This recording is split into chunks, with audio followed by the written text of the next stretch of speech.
کہ یورپ کے ایک ملک میں عدالتوں میں مقدمہ چلا،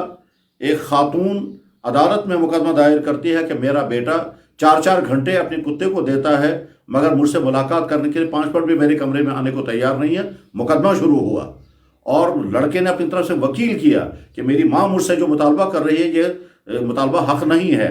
اور جب اس مقدمے کی کارروائی چلتی رہی، دیکھنے والے دیکھتے رہے، سنتے رہے، یہاں تک کہ آخر میں جج صاحب نے فیصلہ لکھا کہ کتوں کے حقوق ہیں، اس بیٹے نے جب کتا رکھا ہے تو اس کو اٹینڈ کرنا ہوگا، اس کے تقاضے پورے کرنے ہوں گے، اس کو واکنگ کرانی ہوگی، اس کے غذا کا انتظام کرنا ہوگا، یہ ساری چیزیں کرنی ہوں گی۔ اور ماں کی خدمت کا ہمارے ہاں کوئی قانون نہیں ہے، اس لیے ہم بچے کو مجبور نہیں کر سکتے ہیں کہ وہ ماں سے ملاقات کرنے کے لیے 5 منٹ اس کے کمرے میں جائے۔ غرض ہے کہ کتوں کی خدمت کا ایک شعبہ اتنا وسیع ترین ہے کہ اس کو پڑھ کر کے، دیکھ کر کے، اس کے حالات سن کر کے انسان کو تعجب ہوتا ہے۔ اب یہ وہاں کی مصیبت اور وبا یہاں بھی شروع ہو گئی ہے، یہاں تک کہ بہت سارے گاؤں تک یہ مصیبت آ گئی۔ خالص اسلامی نقطہ نظر سے بہت ہمدردی کے ساتھ، تنقید کی جذبے سے نہیں، بہت ہمدردی کے ساتھ چند باتیں عرض کی جاتی ہیں۔ پہلی بات یہ ہے کہ اللہ کے نبی علیہ الصلوۃ والسلام نے انسانی زندگی سے کتوں کی تہذیب کو ختم کیا ہے۔ مدینہ منورہ میں لوگ بڑے شوق کے ساتھ کتے پالتے تھے اور اپنے بستروں میں رکھتے تھے، اپنے ساتھ ساتھ ہر وقت ان کو رکھتے تھے، ٹھیک اسی طرح سے جس طرح سے آج یورپ میں ایک عورت جو ہے وہ فخر کے ساتھ کہتی ہے مجھے اپنے بیٹے کے ساتھ ویسی محبت نہیں ہے جیسے کتوں کے ساتھ ہے، اور جس طرح سے وہ اپنی کتوں کا کیئر کرتی ہے اس طرح سے اپنے شوہر، اپنے بھائیوں، اپنے رشتہ داروں کا نہیں۔ تقریباً یہی صورتحال یورپ میں تھی، وہ مدینہ طیبہ میں تھی۔ اللہ کے نبی علیہ السلام جب مدینہ طیبہ تشریف لائے تو آپ نے کتوں کے متعلق احکامات بیان فرمائے، اور اس کا نتیجہ یہ ہو گیا کہ مسلمان سوسائٹی سے کتوں کا عمل دخل ختم ہو گیا،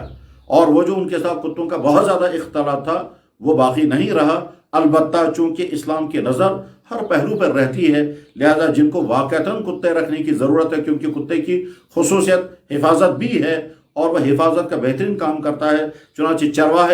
چرواہوں کی ضرورت ہوتی ہے، مکان کے حفاظت کے لیے ضرورت پڑ سکتی ہے، اسی طرح سے فصلوں کی حفاظت کے لیے ضرورت پڑ سکتی ہے، اور شکار کے لیے ضرورت پڑ سکتی ہے۔ ان 3-4 کاموں کے لیے آپ علیہ الصلوۃ والسلام سے اجازتیں مانگی گئی، آپ اجازت دیتے گئے،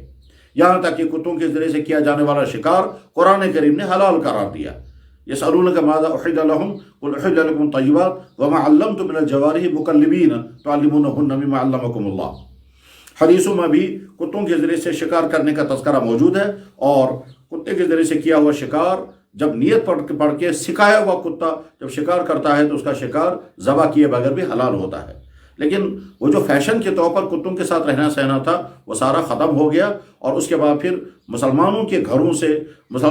غیر ضروری طور پر جو کتوں کی پرورش کا سلسلہ تھا وہ ختم ہو گیا۔ اب اس وقت یورپ کے نکالی میں جو مسلمان اس میں اپنے آپ کو مطلع کر رہے ہیں ان کی خدمت میں بڑی دردمندی کے ساتھ درخواست ہے کہ آپ سوچیں، ذرا غور کریں اس کے نقصانات کیا کیا ہیں۔ پہلی بات یہ ہے، اللہ کے نبی علیہ السلام نے ارشاد فرمایا، بخاری اور مسلم میں حدیث موجود ہے کہ جس شخص نے بغیر کسی ضرورت کے کتا پالا، اپنے گھر میں کتا رکھا، روزانہ اس کے 2 قیرات ثواب ختم ہو جاتا ہے، روزانہ اس کے 2 قیرات ثواب ختم ہو جاتا ہے، اور 1 قیرات احد پہاڑ کے برابر ہے۔ تو ایک طرف سے گویا ہم نیکی کر بھی نہیں رہے ہیں، اور اگر کوئی نیکی ہو جاتی ہوگی تو وہ ادھر سے برباد ہو رہی ہے۔ تو پہلا نقصان یہ ہے۔ دوسرا نقصان یہ ہے کہ انسان کے پاس 2 چیزیں بڑی قیمتی ہیں، ایک وقت اور ایک پیسہ۔ کتوں کی خدمت کرنے والے اپنا بہت سارا وقت اس کتے کی خدمت میں لگا دیتے ہیں اور بہت سارا پیسہ۔ اب غور کریں، ہزاروں نہیں لاکھوں روپے کے کتے خریدے جاتے ہیں، پھر ان کے لیے خاص قسم کے کمرے بنائے جاتے ہیں، پھر اس میں سردی اور گرمی کا سارا انتظام ہوتا ہے، پھر ان کے لیے خاص قسم کی غذائیں لائی جاتی ہیں، پھر ان کی بیماریوں کے لیے ان کے علاج ہوتے ہیں، یہاں تک کہ مہنگے مہنگے شیمپوؤں سے ان کی صفائیاں ہوتی ہیں، یہاں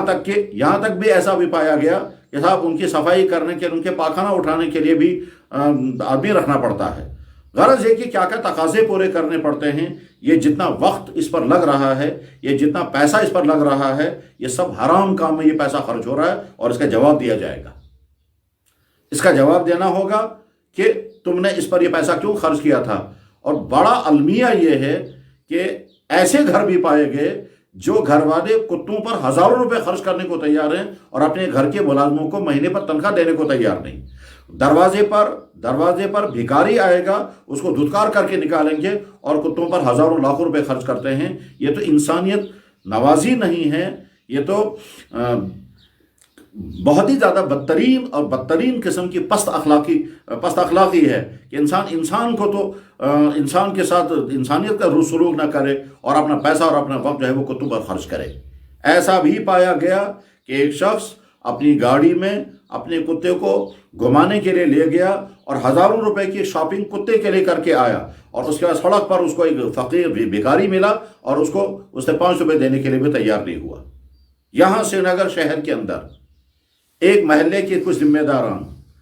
محلے کی کسی بیوہ عورت کے لیے چندہ کر رہے تھے، چنانچہ ایک صاحب کے گھر میں وہ گئے اور ان سے کہا کہ جی فلاں خاتون کے لیے ہم چندہ کر رہے ہیں، آپ بھی کوئی مدد دے دیں۔ اس شخص نے 80,000 روپے کا کتا خریدا تھا، روزانہ سینکڑوں روپے اور مہینے میں ہزاروں روپے کتے پہ خرچ کر کے جا رہے تھے، اور اس کے بعد پھر جب بیوہ کے لیے چندہ دینے لگا تو اس نے مشکل سے 50 روپے دیے۔ ان محلے والوں نے کہا اللہ نے آپ کو بہت پیسہ دیا ہے، آپ 50 روپے کیا، ہم تو سوچ رہے تھے کافی آپ دیں گے۔ تو انہیں وہاں سے ڈانٹتے ہوئے کہا تم کو کس نے ٹھیکہ دیا ہے ان بیکار عورتوں اور بیکار لوگوں کے لیے پیسہ جمع کرنے کا، اور یہ کیا کر کے لڑائی ہو گئی۔ غرض یہ کہ جب انسان کا ضمیر مر جاتا ہے تو پھر یہ واقعات سامنے آ جاتے ہیں۔ جو لوگ کتوں کی خدمت میں لگے ہوئے ہیں وہ ذرا سا غور کریں، اس کی کتے کی خدمت میں لگنے کے نتیجے میں آپ کو دینی فائدہ کچھ نہیں ہوگا، مالی فائدہ کچھ نہیں ہوگا، اخلاقی فائدہ کچھ نہیں ہوگا، حفاظت کا کوئی مسئلہ نہیں ہے۔ اس لیے کہ جو لوگ فیشن کے طور پر کتے پالتے ہیں ان سے حفاظت کا کام نہیں دیا جاتا ہے، وہ تو فیشن ہے، اور اس میں قسم قسم کی شکلوں والے، قسم قسم کے حیاتوں والے، کہیں بہت چھوٹے چھوٹے کتے ہوتے ہیں، کہیں بہت ہی بھیانک قسم کے ہوتے ہیں، کہیں کس قسم کے ہوتے ہیں۔ غرض یہ کہ کتوں کی خدمت سراسر غیر عقلی ہے، غیر اخلاقی ہے، غیر شرعی تو ہے ہی ہے۔ اللہ کے نبی علیہ الصلوۃ والسلام نے ارشاد فرمایا جس برتن کے اندر کتا منہ ڈالے اس برتن کو 7 مرتبہ دھو، اور ایک حدیث میں ہے، یہ حدیث بخاری شریف میں ہے، اور ایک حدیث میں ارشاد فرمایا کہ اس برتن کو 7 مرتبہ دھو کر کے 8ویں مرتبہ مٹی سے مانجو۔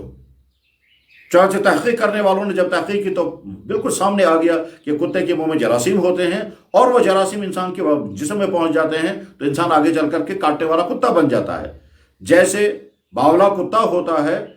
اور وہ جراثیم کی لیول بڑھ جاتی ہے تو وہ باولا ہو جاتا ہے، وہی جراثیم انسان کے جسم میں پہنچ جاتے ہیں۔ چنانچہ ہم نے بھی دیکھا کہ جب بچپن میں کسی بچے کو کتے نے کاٹا اور اس کے بعد آگے چل کر کے جوان میں وہ خود باولا ہو گیا، اور باولا جب ہو گیا تو آخر اس کی موت بھی ہو گئی۔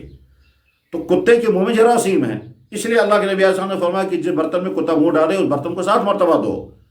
اس کا نتیجہ یہ ہے کہ ہم اس برتن کو 7 مرتبہ دھوئیں گے، وہ پانی استعمال نہیں کریں گے جس پانی میں کتا منہ ڈالے گا۔ جب ہم شوق کے ساتھ کتوں کی پرورش کر رہے ہوں تو اس وقت یہ نفرتیں ذہن سے نکل جاتی ہیں، اور اس کے بعد پھر ضمیر بوجھتے بوجھتے یہاں تک پہنچ جاتا ہے کہ کھانا کھانے والا کھانا کھانے بیٹھتا ہے، کتا اس کے ساتھ بیٹھتا ہے، ایک بسکٹ کتے کو کھلاتا ہے، ایک بسکٹ خود کھاتا ہے۔ چنانچہ اس کے مظاہرے سامنے آئے ہیں۔ فلہذا بڑی دردمندی کے ساتھ عرض ہے، یہ قرآن کے خلاف ہے، یہ دین اسلام کے مزاج کے خلاف ہے، یہ عقل کے خلاف ہے، یہ تجربہ کے خلاف ہے۔ اس میں اپنی زندگی کے قیمتی لمحات کو برباد کرنا ہے اور اپنا پیسہ غیر شرعی چیز میں خرچ کرنا ہے، اور اس کا جواب دینا ہوگا۔ اتنے سارے نقصانات جس چیز میں ہوں اس چیز میں مبتلا ہونا بلا شبہ بڑی نادانی کی چیز ہے۔ اور قرآن کریم میں اللہ تعالیٰ فرماتے ہیں ان الذین لا یؤمنون بالآخرہ زینا لہم اعمالہم، جن کو آخرت کا یقین نہیں، جن کا ایمان نہیں، ان کو بیکار کام ان کے لیے مزین ہو جاتے ہیں، مزیدار بن جاتے ہیں۔ واقعہ یہی ہے کہ جب کوئی آدمی اس کام میں لگ جاتا ہے تو وہ سمجھتا ہے بڑا میں ماڈرن بن گیا، میں ترقی یافتہ ہوں، میں کچھ اور ہوں، حالانکہ بیچارہ کچھ بھی نہیں ہے اسی معاشرے کا رہنے والا، اور صبح سویرے لے کر کے کتوں کو لے کر کے گھوم رہا ہے اور سمجھتا ہے میں بہت کچھ ہوں۔ آدمی کچھ نہیں، آدمی وہ ہے جس آدمی بڑا وہ ہے جس کے اخلاق، جس کا کردار، جس کے اندر انسانی اوصاف ہوں، وہ ہے بڑا آدمی۔ چنانچہ جب ہم دیکھتے ہیں تعجب کرتے ہیں کہ ایک انسان صبح کو نماز پڑھنے کے لیے اٹھنے کو تیار نہیں ہے، لیکن کتے کی واکنگ کرنے کے لیے صبح کو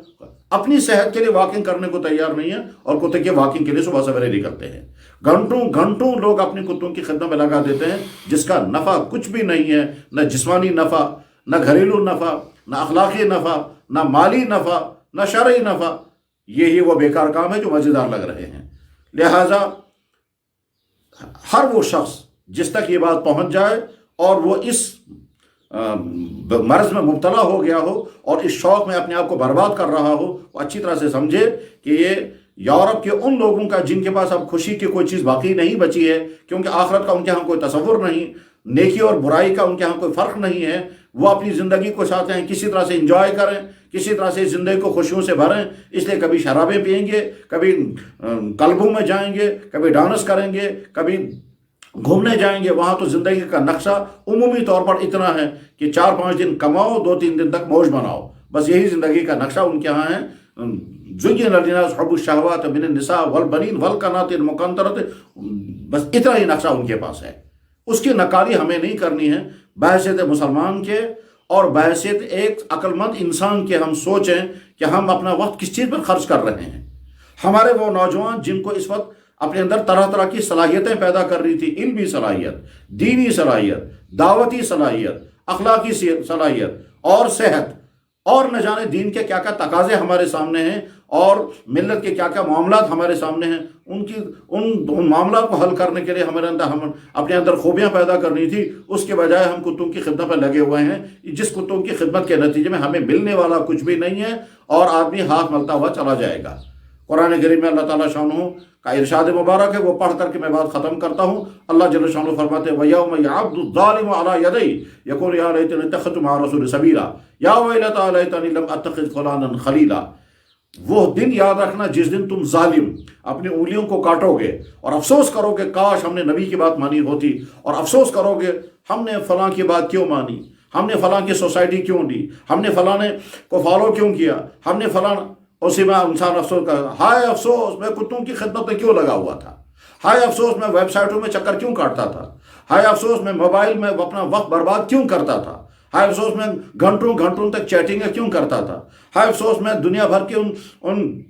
چنوں کو گھوم گھوم کر کے اپنا وقت برباد کیوں کرتا تھا، ہائے افسوس میں فلانے انسان کے ساتھ، فلانے طبقے کے ساتھ، فلانے باطل نظریات والوں کے ساتھ اپنا وقت میں نے برباد کیوں کیا، اس کا نتیجہ فائدہ مجھے کچھ نہیں ہوگا۔ وَيَوْمَ يَعَضُّ الظَّالِمُ عَلَىٰ يَدَيْهِ يَقُولُ يَا وَيْلَتَىٰ لَيْتَنِي لَمْ أَتَّخِذْ فُلَانًا خَلِيلًا، ہائے افسوس میں نے فلانے کو میں نے فالو نہ کیا ہوتا، فلانے کو کے پیچھے میں نہ چلا ہوتا تو یہ میری زندگی برباد نہ ہوتی۔ اور جو انسان دوسرے کو اس میں مبتلا کر رہا، یاد رکھیں جو لوگ یہ کتوں کا کاروبار کرتے ہیں وہ حرام کاروبار کرتے ہیں۔ قرآن کریم اللہ کے نبی علیہ السلام نے صاف تین کمائیوں کو حرام کر دیا ہے۔ ان 3 کمائیوں میں سے ثمن القلب، یہ فیشنی کتے بیچنا اور ان کا پیسہ کمانا، اور جو لوگ بیچ رہا ہے وہ بھی حرام کام کر رہا ہے، جو خرید رہا ہے وہ حرام جگہ پر اپنا پیسہ خرچ کر رہا ہے اور خوش ہیں کہ صاحب ہم نے بہت کچھ پایا کچھ نہیں اور سمجھتے ہیں خوش ہے۔ یہ بالکل ایسے ہی ہے جیسے ایک انسان رات بھر